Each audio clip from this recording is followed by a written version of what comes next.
Comic fans aren't happy about the recent DC Comics relaunch called Rebirth, and comic shop owners are also not very happy about the recent DC Comics relaunch called Rebirth and the Afterbirth.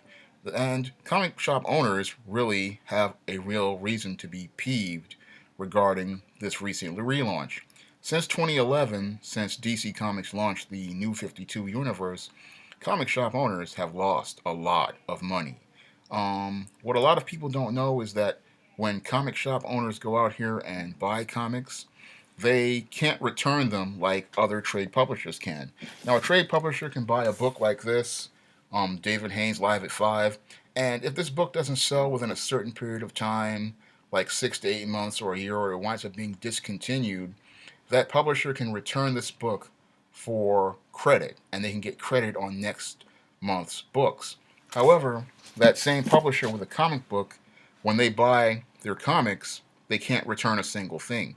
So if a comic doesn't sell, they're stuck with all those comics. And that's why a lot of comics wind up in the 50-cent bin, the quarter bin, or the clearance bins for back issues because that comic shop owner has to eat the cost on all those comics that he ordered. And if those comics don't sell, he has to eat the cost on those.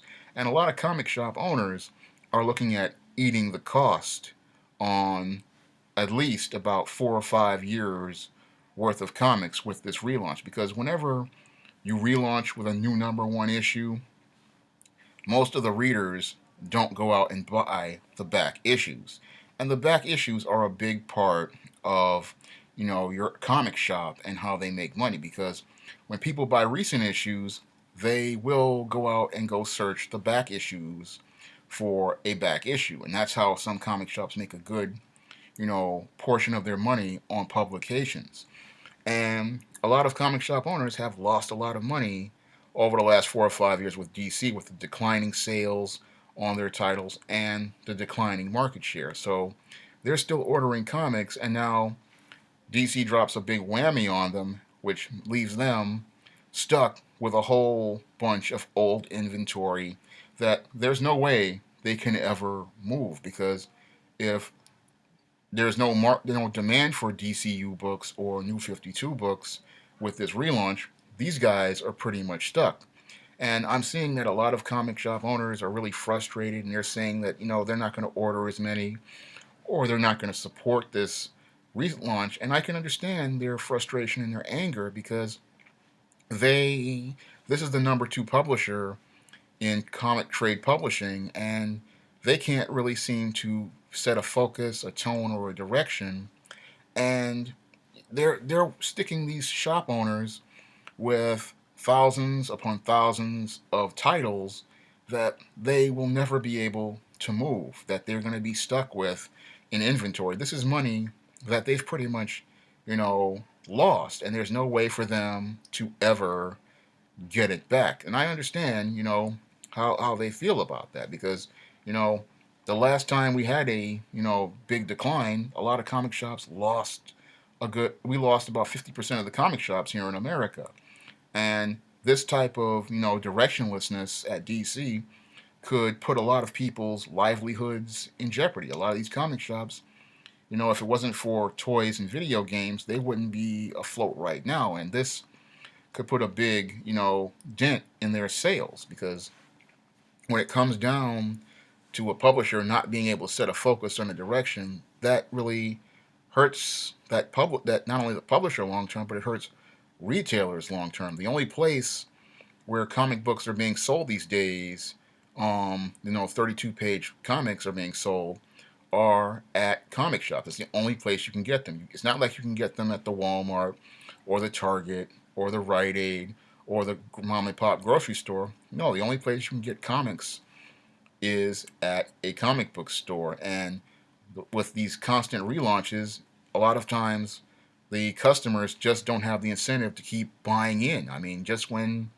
people start buying comics, all of a sudden you get an announcement of a relaunch, and that upheaves that retailer's business, especially long term. I mean, yeah, you might get a surge of people come in for the #1 issue, But around the number 4 or 5 issue, you start seeing those sales drops, and that really can hurt your business long term. What a lot of comic shop owners, I believe, want um, is an editor at DC who will have the vision to rebuild the brand so that it focuses on a long term goal.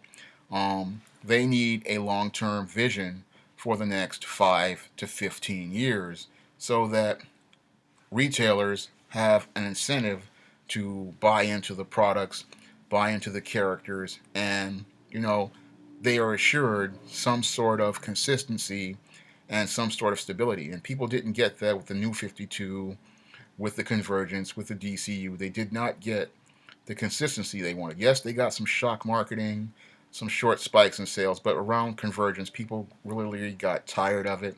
And it looks like to me that the marketplace, is burnt out on the gimmicks. It's burnt out on the events. It's burnt out on the stunts. And what people want are basic, simple stories. They basically want they want to see their favorite characters taking on their favorite bad guys, and they want simple, family-friendly stories. With the median age of comic readers being 35 and up, the product really needs to remain consistent if it hopes to reach younger readers, because comics have to return to go back to being a family product and a family friendly product, a PG-13 family friendly product, and that's not being done at DC, because in addition to these relaunches, everyone continues to remain on this dark and gritty um, you know story trend, and that story trend really doesn't sell to family audiences. And comic shops, and this is how they make their money, really is with family audiences and kids, because kids, that's easy, that's the money that you really want to make, because that's the customer that's going to grow up with you. When your customer's median age is 35, that means your customer is just about ready to age out of the product. Because once customers hit the age of my age, which is 40 and 42, I'm about 42, so um, they don't really want to market to you because they feel that the customer is old, they're set in their ways, and there is no, further growth. But when your median age is 13, like it was in 1987 for comics, there's room for growth, and there's room to not only get customers to buy their favorite characters, but they may have an opportunity or willingness to try newer characters or characters from other families of characters. Like a Batman family fan may go over and try a Superman family book or a Wonder Woman or a Green Lantern.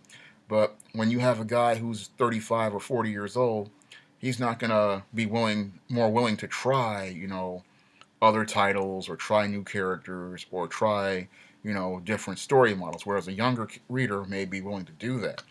And I look at all these relaunches, and that's one of the things that's impeding things, because you can't reach new readers if you keep changing everything every 8 seconds. When it comes down to publishing, again, publishing is a marathon, not a sprint, and everything has to remain consistent for a long period of time. And another tenet of publishing is that, you know, this is a long haul business. And if you don't, have the ability to endure rough periods, you're not going to be able to survive in it. Another tenet of publishing is that 90% of all books fail. But with DC's Mismanagement, literally 99% of all the books from the New 52 have failed. And that shows, you know, the total lack of experience with publishing that the management currently has and the executives currently have regarding the brand. Because when you have almost 100% failure rate, it's telling people that there is something really wrong. In a traditional publishing model, you would have the 10%, and those 10% of books would be pretty much paying for the books that would be failing. But unfortunately, I look at the way this brand is being managed. Even the 10% can't manage to carry the other 90 that fail, because they just keep launching titles and titles. That's what they did with the New 52, and now they're canceling everything and starting all over again. And they really didn't really give anything the time to get any legs. When it came down to the whole publishing model, you have to understand that everything requires time, and the whole thing is that these guys are trying to, get those instant numbers like they did back in the 1990s, where you got, big sales, but that day is over with, and we're living in the post 2008 publishing world, and this is a totally different period.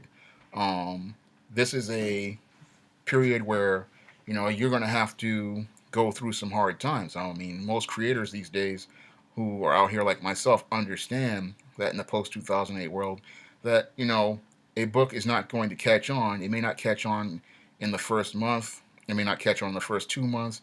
It may not even catch on in the first year. It may take a year and a half, 2 years, maybe even 3 years for readers to start picking it up. And what readers really want to see is that publisher remaining consistent with the publication schedule. And you don't see that today in today's publishing world. And you see books these days, many Marvel comics and DC comics these days, they're going by the 36th issue. And the 36th issue is usually is a place where quite a few people may start picking the book up. And they may start, going back to the back issues. But because nowadays these publishers cancel books, people don't have incentive to go to the back issues or to go to the trades, because everything is canceled, and by the time they start getting into it, they have no incentive to go into it because everything is canceled, everything is done away with, and now they don't have a reason to start reading the favorite adventures of their character, because everything has been undone and everything is starting all over again.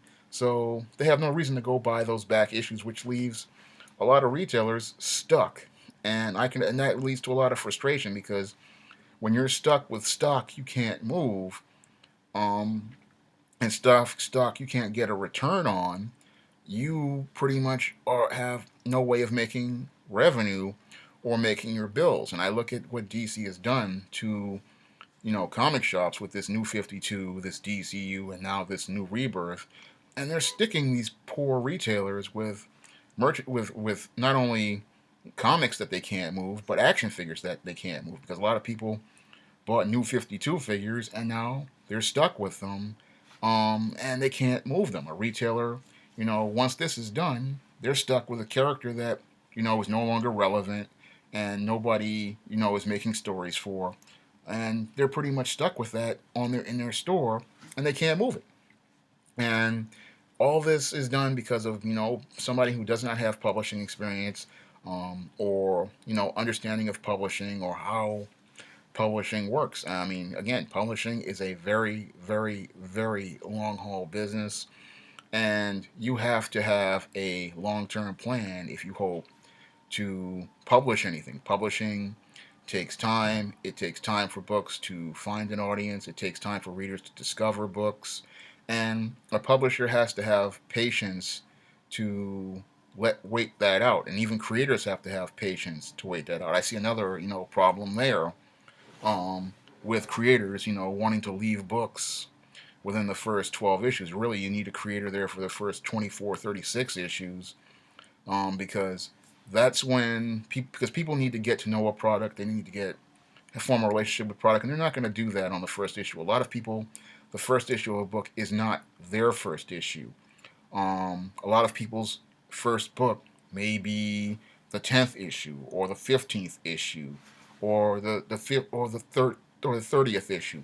I know for a fact that the ISIS series started with Amari's Revenge, but a lot of people came on with All About the Goddess, and they came on board with Isis the Beauty Myth. They came on with these two books. This was the third book in the ISIS series, and this was the sixth book in the ISIS series. And this is where people came on. And some people came on board, with Night of the Vampires, and then they went back to Wrath of the Cyber Goddess, and that's how they came on the ISIS series. Everybody's going to pick their own entry point, and it's hard to pick entry points for yourself when the company keeps canceling titles, and that makes it hard for shop owners to even give people a direction to where to even start. I mean, how can you know where to start with previous issues if there are 5 or 6 different volumes. I mean, when I look at comics today, there's like, what is it, about 3 or 4 volumes of Superman, 2 or 3 volumes of Batman, and that's not just one title. That includes Batman, Batman Detective Comics, Batman the Dark Knight, and they're 2 different universes or 3 different universes, and that's really frustrating, especially for a new reader to come into. It's a lot for them to digest. I mean, a lot of people, they just want to come in, they want to pick up a Batman story, and they want to be able to pick up, you know, the most recent issue and then go back or go forwards. But now, a lot of people, they can't go back, and now they're more scared to go forward because they don't know if their favorite comic is going to be canceled at any time. I mean, and a lot of good books are getting, lost in the shuffle, like the most recent Starfire book, which I thought was pretty good, um, because of all these cancellations. And these books don't get the legs or the following that they could get because editorial really can't set is not trying to set a tone or a direction.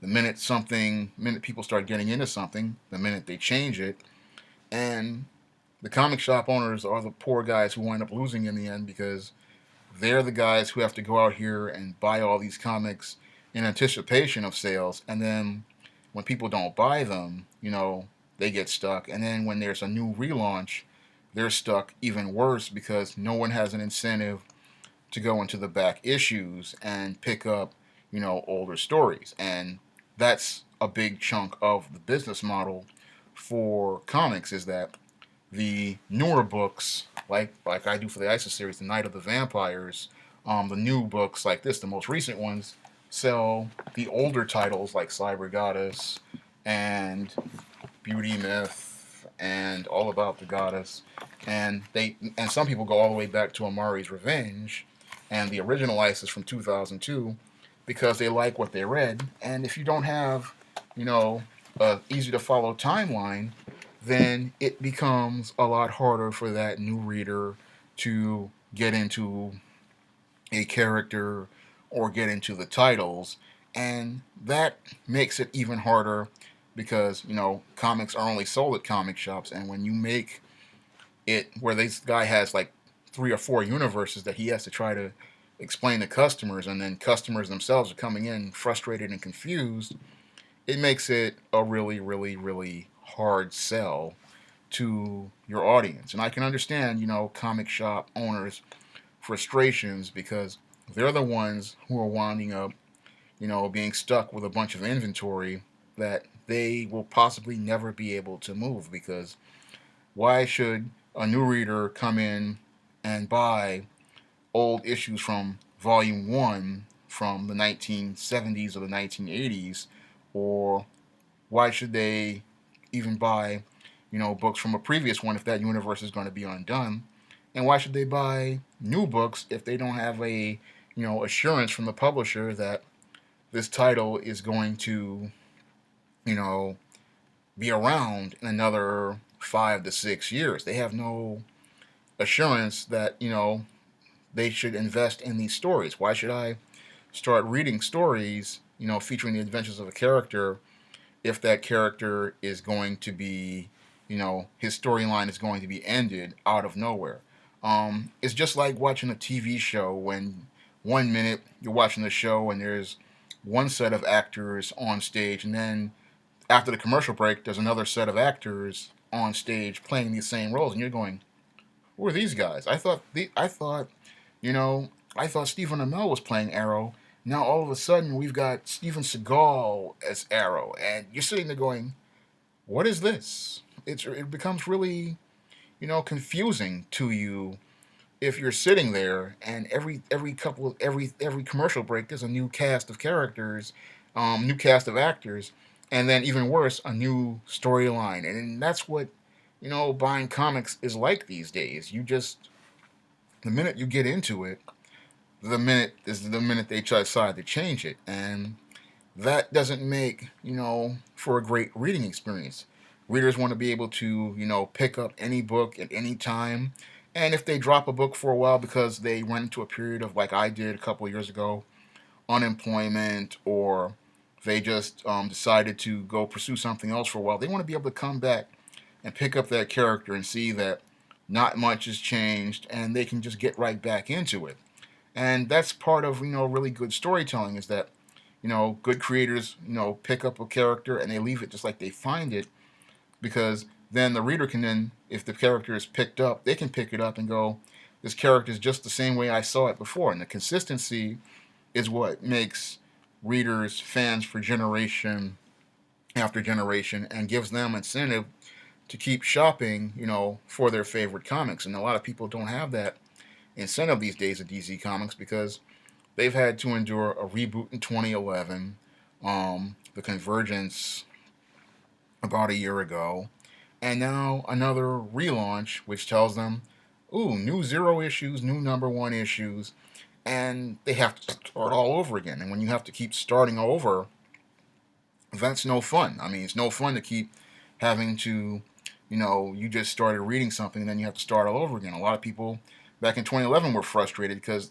they had been collecting books for 10, 15, 20, 25. I've even met some people who were collecting for 30, 40 years, and they had to stop.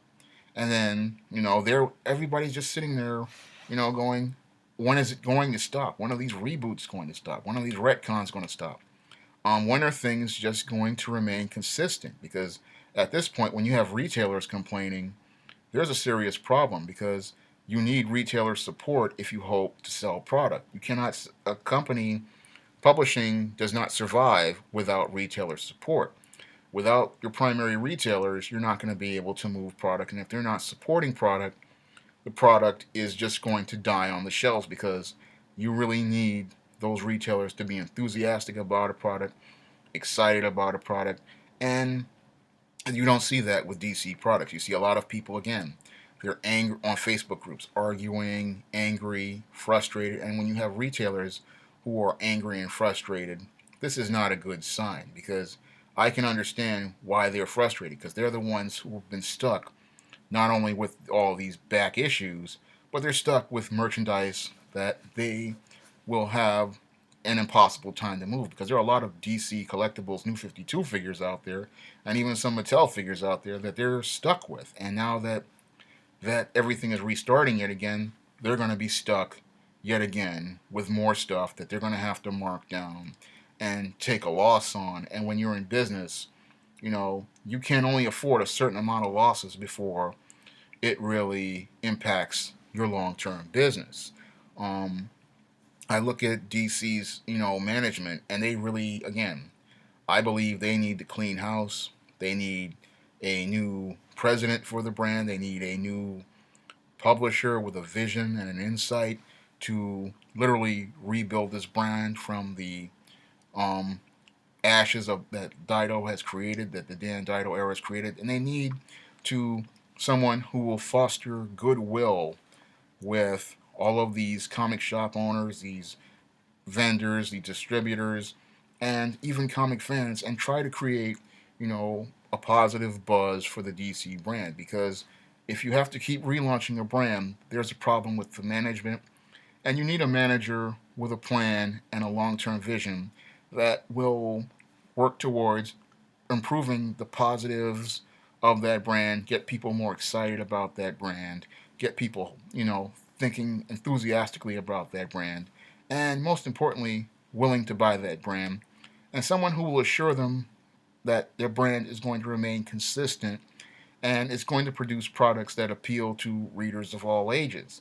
That person isn't at DC right now, but they really desperately need at Warner Brothers to focus on this, because whenever you have retailers saying that they're disgusted with the product, you're not going to sell a lot of product. That's all I have to say for this video. You can comment, rate, and subscribe.